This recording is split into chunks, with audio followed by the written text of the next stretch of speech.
Next up for the World Tag Team titles, we got a cage match with Nikita and Ivan Koloff defending against the Rock and Roll Express.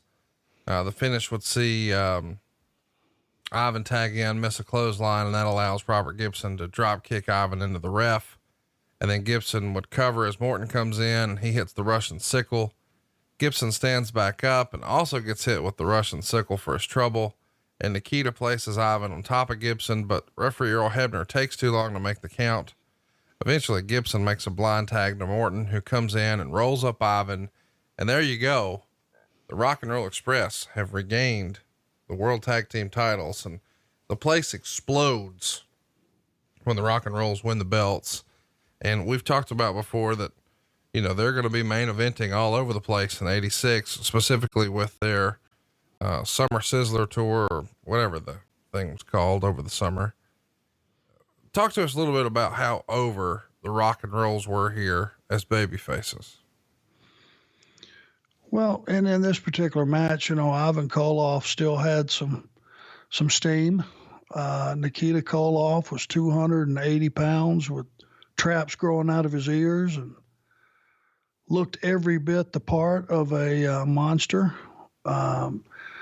Was severely stiff from what I've gathered and heard. And so it was like being in a bar fight, I'm sure. I didn't experience it, thank God, during that period because I was a fellow heel. But Nikita had some heat, which meant the Russians had some heat. And Ivan was a very good talker as well. But rock and roll was one of those phenomenons that only comes along, you know, every 20 years or so.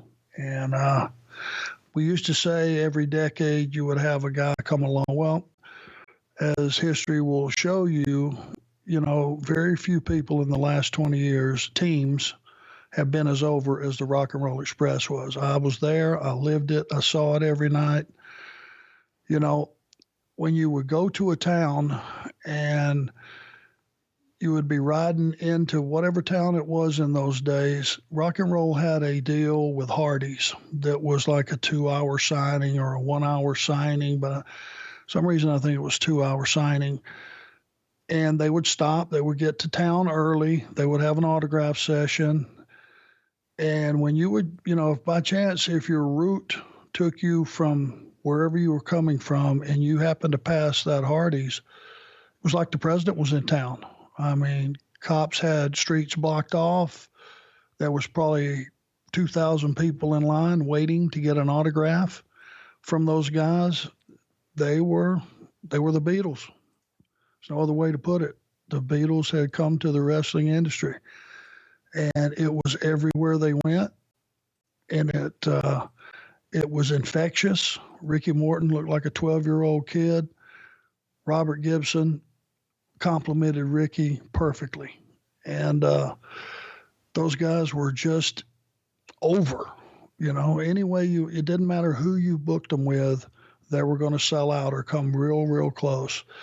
And it was teenage girls to adult girls, kids, and even some of the guys, you know, which you would think the jealousy of our male fans would have overrode it, but not in those days, because Ricky and Robert really weren't big body guys. They weren't someone that was going to make the boyfriends and the husbands jealous because their girlfriend or their wife was sitting there goo-goo-eyed at Ricky Morton, who looked 12 years old at the time. It was just a good fit. And if you were a big, nasty heel, if you couldn't get heat pounding on Ricky Morton, you need to pack your bags and get out of the business, because those guys were just that good, and they elicited the type of emotion that every heel should experience once in his life. And you literally would have grandmothers trying to straddle the rail and come across. You would have, you know, little kids looking for stuff to throw at you. They'd throw their toys at you. You know, there were so many things that would happen that you knew were just legitimate. For a grown man to throw a full beer that he just paid an extremely high price for, throw it at you, you knew you had heat.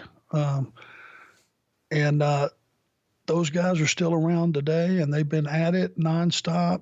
ever since. Got to be a record. Certainly got my respect. I still see them periodically, and you know, I hope they know, and I'm pretty sure they do, just what an honor it was to work with those guys as many times with as many different partners as I was fortunate to do. I saw JR talking to the Rock and Rolls not too terribly long ago before an AEW show, and Jim was kidding around with the guys about how back in the day he would slip into commentary references to Junior. You remember who Junior was? Yes, that would be for a Blue Chew extravaganza commercial, I would think. Junior. I can't believe this is real. I learned in that conversation that JR for years and years had talked about Robert Gibson's friend Junior. I did not know that was not a real person, and it was in fact an inside joke about Robert Gibson's penis. Yes, just randomly, because Robert was a little off the wall. There would be a rare occasion like television when we would be doing promos and stuff that we would be under one roof and in the same area, and he would just walk in, the room, and on any given week you could just, "Hey, Hoot, what's going on?" And he'd go, "Junior's hard." And once you were in on the joke, it was like, okay, you want me to leave the room? Is there not room in here for me and Junior, or what's your point? So it became an ongoing deal, and just part of the camaraderie that we had back in the day, inside joke. Absolutely.